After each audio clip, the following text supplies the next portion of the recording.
Morning everyone, আমি সুকন্যা চলে এসেছি একটা নতুন ব্লগে।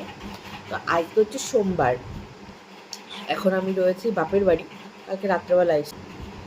আর সকাল সকাল এই যে খেয়ে নিচ্ছে হচ্ছে ওয়াটার, চিয়া সিডস ওয়াটার। আর রান্না এদিকে হয়ে গেছে। এখন কটা বাজে? 9:30। রান্না আমাদের কমপ্লিট। রান্নার কাকিমা সে রান্নাও করে দিয়ে গেছে।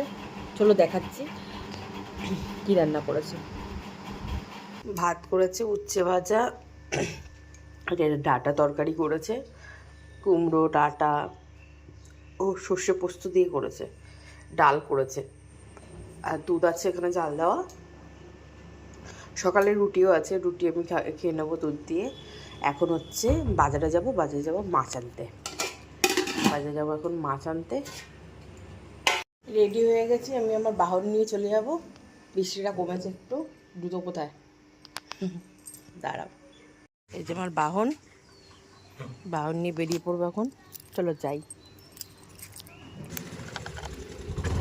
শ্বশুর বাড়িতে প্রচণ্ড কাদা উঠানে, এই জন্য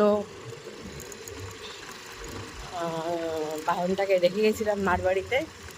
7-8 দিন তো চালানোই হয় না, তো ভাবছিলাম স্টার্ট নেবে নাকি, দেখলাম না, সুন্দরই স্টার্ট নিয়েছে। শুধুই তোকে সন্দেহ করছিলাম।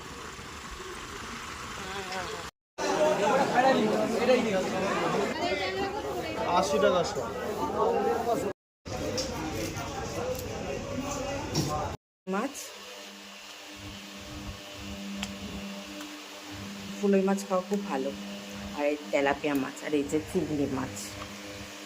চিংড়ি মাছের সাইজগুলো মোটামুটি ভালো।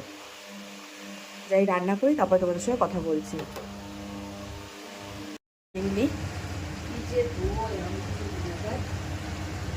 কমপ্লিট। এই যে পটল চিংড়ি, কালারটা কিন্তু ভালো এসছে। রেসিপি চাইলে বলো, একদিন দেবো। আর এটা রেসিপি চেয়েও না, কাঁচকলা দিয়ে ফুলই মাছের ঝোল। বিকেলবেলা বেরিয়ে পড়লাম আমি আর লাল গাইঘাটার দিকে। গাইঘাটায় হচ্ছে একটু কাজ ছিল, আর একটু পেট্রোল পাম্পেও যেতাম তেল ভরতে গাড়ির। তো রাস্তায় পড়ে গেল ফুচকা, দেখে তো লাল পাগল হয়ে গেছে ফুচকা খাবে বলে। সরি, পাগল হয়নি, ও ফুচকা খেতে খুব ভালোবাসে। মানে ছেলে মানুষ এত ফুচকা খেতে ভালোবাসে সত্যিই যাই না। তো আমি ফুচকা অতটা ভালোবাসি না। দেন ওখান থেকে ফুচকা টুচকা খেয়ে বেরিয়ে চলে গেলাম হচ্ছে পেট্রোল পাম্পে। তেল ভরলাম, আর সামনেই দেখো যাচ্ছিল।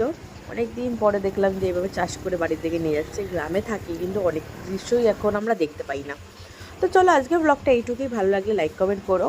এই জায়গাটা কে কে চেনো বলো তো। চলো টাটা।